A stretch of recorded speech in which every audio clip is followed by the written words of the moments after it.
By the way, I want to introduce myself also again. I'm Ella Francisco from Ilocos Norte.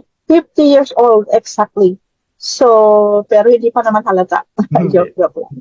So, ito po ang istorya ko po sa buhay ko po. Kung paano ako nakarating sa Lipgod po.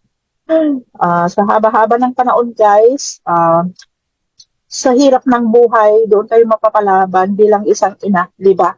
So, kung bilang isang ina, gagawin mo po ang lahat, di ba? Sa pagkabata ko pa lang ho, naranasan ko lahat ang hirap sa buhay kasi maaga po akong naulila, gaya ng sinabi ni Coach Sal kanina. Pero ako pa yung taong hindi sumusuko, guys.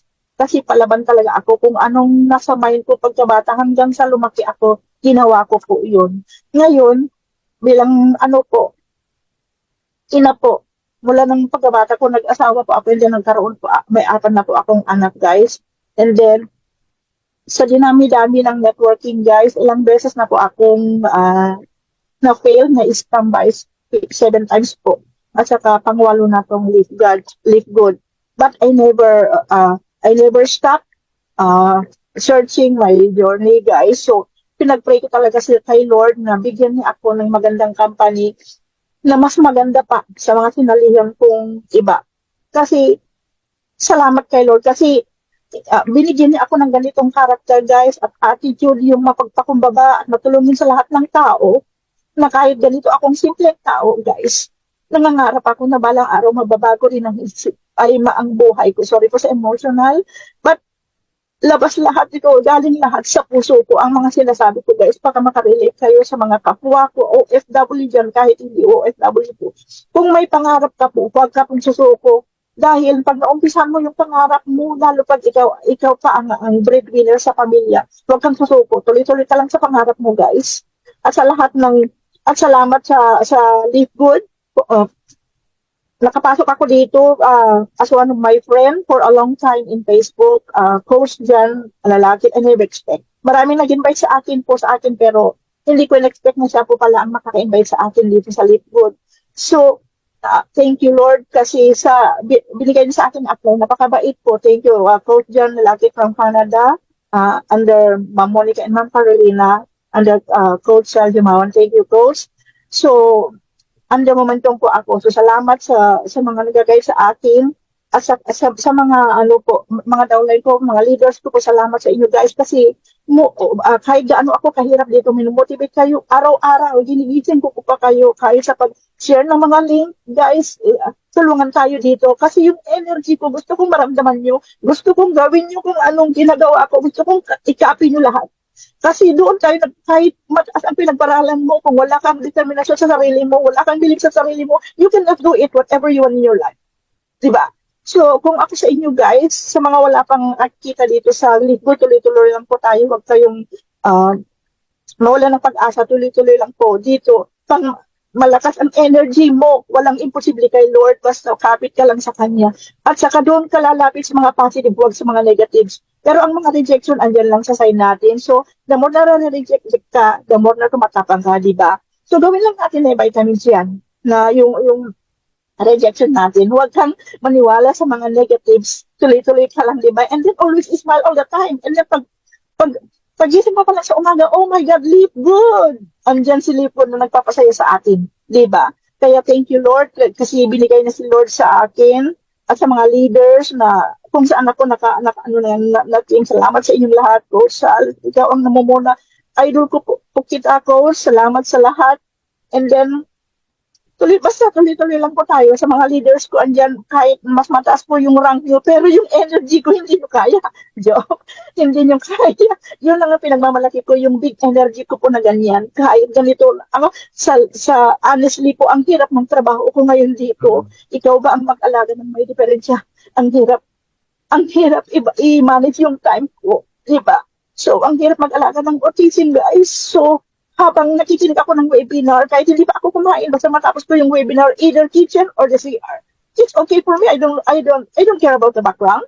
But important, marinig ko kung anong pinag-aaralan, di ba? So, iyan lang, guys. Basta mabilib ka lang sa sarili mo. Believe in yourself, and then don't listen to negative there. So, just listen to the positive person. That's it. and then listen to your upline. Kung anong tinuturo niya sa'yo, mas makakabuti sa'yo. So, God bless us all. Salamat sa pag-invite sa aking Coach Sal. And then, ma-relate kayo sa mga nanay diyan, mga OFW, pagkakataon nyo. So, live good. Ito na ang the best para sa atin makapagpalit ng buhay natin, guys. So, go lang tayo.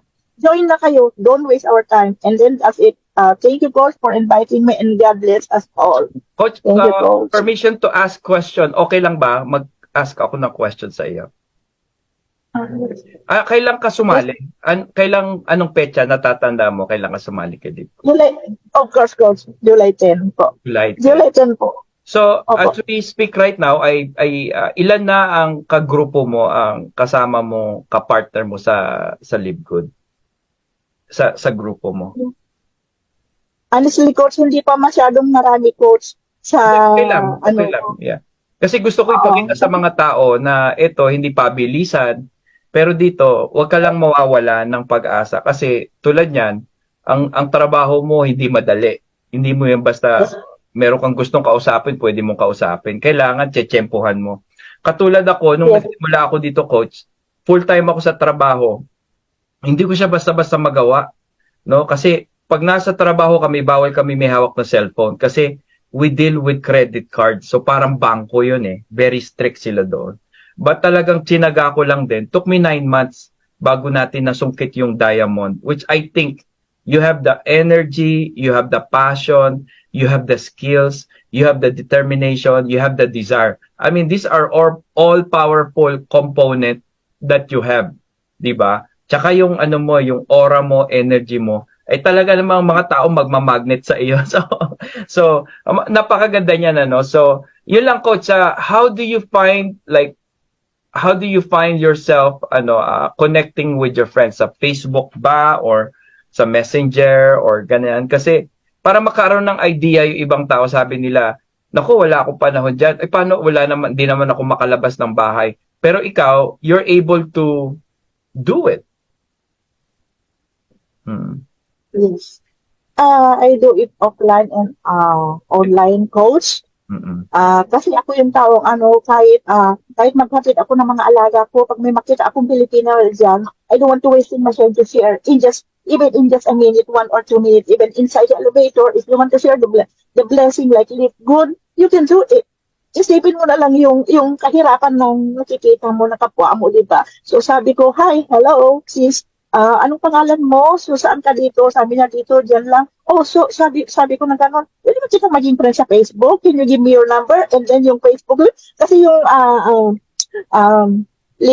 yung elevator focus is very, very fast, right? So, I just say, I just asked her, him about his Facebook. So, oh, talaga. And then I give you a good news. And then pwedeng pagkakitaan to, grabe. Sabi ko, kahit saan ka, pwede mong gawin to. Sabi ko, talaga? Oh, yeah. Kaya bilisan mo, bigay mo na yung Facebook mo or number. Ganyan, Coach. Pero pag sa online naman, ayan, siyempre, yung just as usual na ginagawa natin, dapat makipag-friend muna tayo, as natin kung yung form ba, as natin, o kumusta ka, o kumusta ang family mo, kumusta naman ang trabaho mo, o nahihirapan ka dyan. Pag sabihin niya nahihirapan, good timing po.